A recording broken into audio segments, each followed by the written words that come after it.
So happy you made it here today without getting pulled over. Yeah, although I will say when I got pulled over, it was because of the phone I'm going to That's review. right. Well, no, it was because I was stupid, but I happened to be holding the phone that I'm going to review today. California law says no handheld devices while you're driving. I wasn't driving. Well, okay, I wasn't driving. I was at the stop. And you were But I flinging was it in the around car in the taking driver's pictures. seat, flailing it about, taking pictures You of my got some kid. good photos. I got some great photos. It So captured a good moment. We'll see your pictures in just a few minutes, but you've been playing with this for about a week. Yeah, so this is the Samsung Galaxy S5, and yeah, I've been playing with it for the past week, and I mean, it's a pretty large and in-charge phone, as you can see here. It's big. It's $199 on contract. You can get it for $599, no contract. And just to kind of go through some of the quick specs here, and oh, by the way, fingerprint scanner, right? There you go. 2500 millihertz quad-core Snapdragon 801, and I gotta say, this phone flies when you're using it. Games, whatever you happen to be doing with it, everything's super snappy and fluid. Has 2 gigs of RAM, a 5.1-inch full HD Super AMOLED screen with 431 pixels per inch. That's pretty. It has 16 gigs of storage built in. That gets trimmed down to about 10 gigs of usable storage, a little bit more than that when you're talking about, TouchWiz and software enhancements on the top of that. But they kind of make up for it because the micro SD card slot can hold up to 128 gigs of storage. So you can go nutso on storage on this thing if you want. 16 megapixel rear-facing camera. It's actually capable of recording 4K video. Oh, and cool. I have some samples we'll get to here in a second. 2.1 megapixel front-facing camera. Has a 2800 milliamp hour battery underneath here. Let me pull And you can this replace it just like their old ones. Yes, you can replace it. And the way that they did this, I think, and I'm sure this is the way it is on the S4, I can't remember by taking a look, but the battery is really long and slim. Now the phone is very large, but it's also very thin.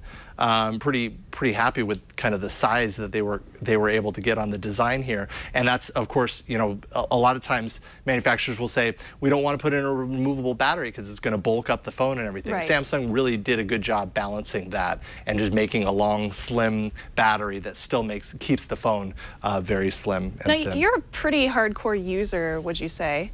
Oh, well, I try to be. I certainly try to be, yes. Does the phone last for you all day? That's definitely a big key bonus about this device. 2800 milliamp hour battery, and they have a lot of really great power management enhancements. Actually, when it gets down to 10%, it'll kick into this kind of like monochrome low usage mode that extends, they say, extends up to 24 hours longer. Wow. By just giving you calls and texts.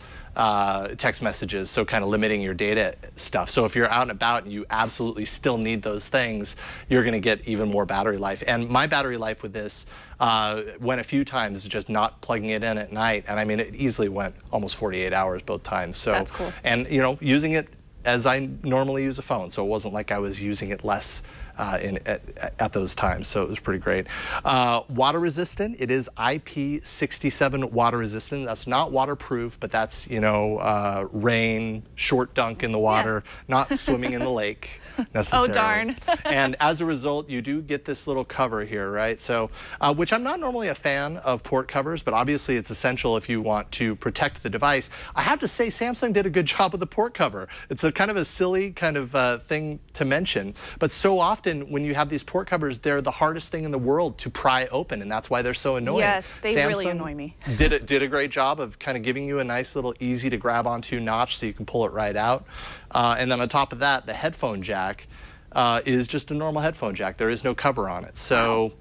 So good stuff there, and very awesome as far as protecting the phone.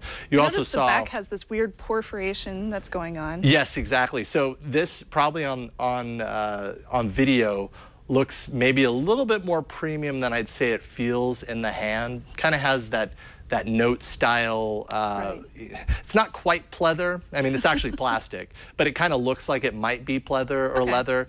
It's not really. It's I don't know. It's okay. I think this is up to your personal taste. For me, I don't know. I'm not a huge fan of it. To be honest, the design of the phone in general, you can see on the sides here, these little like notched fake chrome sidings all around the device. I can see how some people might think that makes it look premium. I feel like it makes it look kind of cheap. Yeah. Especially when you see it up close. I like matte black for a phone. Yeah, yeah, exactly. Or, you know, of course, with the HTC One M8, you know, it's more of a kind of a metallic approach, less of a plastic thing. And that's really true to Samsung's kind of design aesthetic. They really go the plastic route, which a lot of people love. It's just not my favorite thing in the world. But having said that, it's a pretty decently designed phone. Display is obviously, it's beautiful. It's a large, rich 1080p display. I love just looking and using and interacting with this display. Very big, big thumbs up there. Performance, I already said, is super zippy. Boot up process actually is less than 10 seconds from turning it on to using it actively. So I was pretty impressed with that. And we might as well take a little bit of time and talk about the camera here. Yay! Oh, somehow I activated Google Now. Interesting. Don't know how I did that, but there you go. Seems to respond pretty well, though. Yes, exactly. So one cool thing to note about the camera on the S5 is it has a dedicated chipset, and it allows for things, you know, like faster operation. It has phase detection on the autofocus, which is a different type of autofocus. So focusing tends to be, you know, a little bit quicker with it. And you know, results were kind of mixed as far as that was concerned. But ultimately, I was pretty happy with how it could lock into its auto focus. Good depth of field most of the time. Lots of bells and whistles software-wise. You just have all sorts of options to choose from when you're, see, Samsung's really good at just listing this grid full of a massive amount of things that you can turn on or off. It's almost too much. You almost need a map to know where all of the options are, even though they're displayed on the screen for you. Brian, if you can show a few of the images. So Beauty Face is a front-facing camera in this regard, and it kind of smooths out the skin. I don't know. It looks a little too Photoshop to me. Kind of reminds me of going to Walmart and having pictures done. Yeah, exactly. It's an automatic thing, so that's kind of neat, I guess. I thought that there was really great depth of field. You know, when I was really close to something, it had something in the background. It was very easy for me to focus to the fore or background and get a nice blurred effect on whatever wasn't in focus. In good light, pictures were absolutely awesome, off the charts great. The color is excellent. Yeah, excellent color. Maybe a little oversaturated at times, but I really like the pictures there. Okay, so it has live HDR. This means that instead of processing HDR after the fact, you actually see the results of HDR on the screen as you're doing it. As you can see between these two, this is HDR on. Go back to HDR off. If you see Steve Gibson up in the monitor, this will kind of give you an indication of what the differences are between the two. It kind of rounds it out and gives you a nicer look, and you're monitoring that as it's happening. So that's very cool.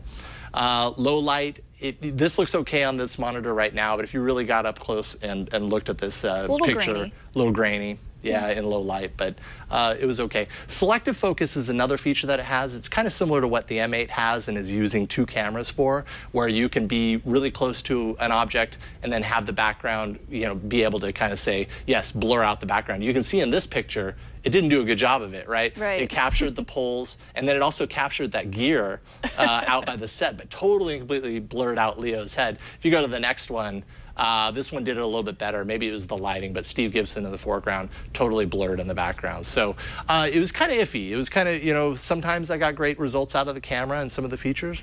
Sometimes not so great. Cool. I do like that it is 16 megapixels, though. Yeah, no, 16 megapixels, a lot better. Great. This is another feature, actually. This is virtual tour. So I was doing this a little bit earlier, and you were giving me a strange look. You're actually at the end of this video. But essentially, it's kind of like a live panorama, so you can kind of give someone a virtual tour of a place. So you can actually walk around. Yeah, you walk around, and it's not video necessarily. It's all stitched together photos. Can you play it as a video? That's what I did here. I actually exported it as a video, and I could upload this to YouTube if I wanted. If you play it within the phone, it gives you a nice little map to show you where you went. And there's Snubs in the background.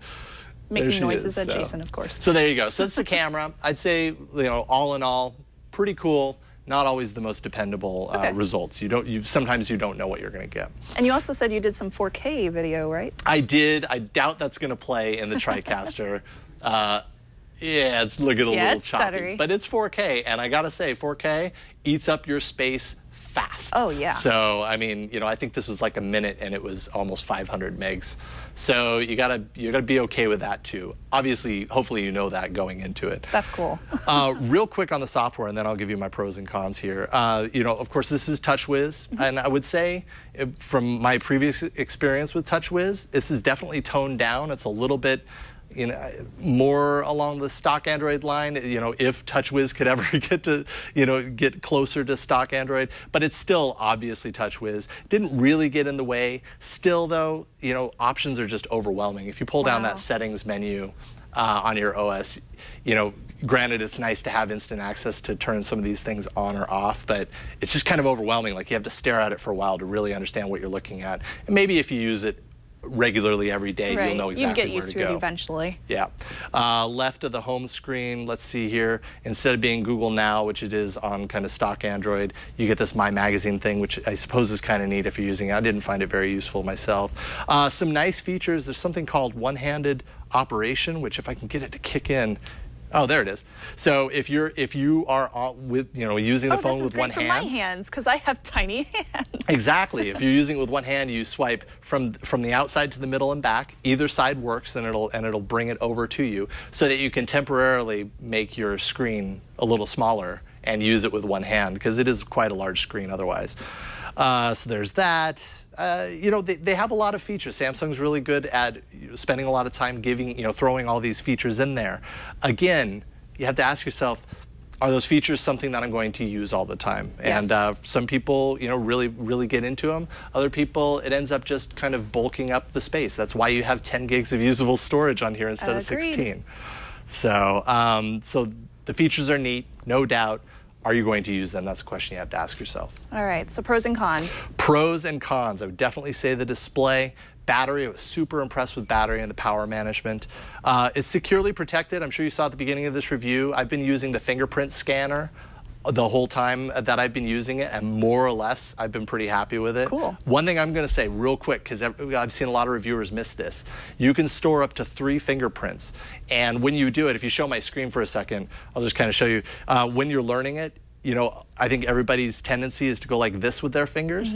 You want to store one of them like this with your thumb. That way, if you're ever one-handed, you don't need to pull your other hand over to hold the phone. So if you do that, it totally works. And a lot of people have complained about that with the fingerprint scanner. But anyways, it's securely protected, and then the performance is fantastic. As far as the cons, the design aesthetic, kind of the plasticky approach, you're either going to love it or you're going to hate it. Maybe you're going to put a case on it, and that'll help, you know, if you don't like the plastic approach. But keep that in mind. The camera, a little too inconsistent. But, you know, it has the capability of recording great pictures. And the software is still, it's toned down, but there's still a little bit of extra bloat there. Samsung did move some of their apps into their app store so that it isn't installed by default, and that's a great start. But there's still a lot to maneuver through there. But I'd say my verdict, I'd buy it. I think it's a fantastic phone if you know what you're getting yourself into. If you're not, like me, dead set, you know, into, you know, getting a vanilla or a Google experience phone, and you want something that has a little bit more bells and whistles, the Galaxy S5. You can find out more about this fantastic offer by clicking the link in the description.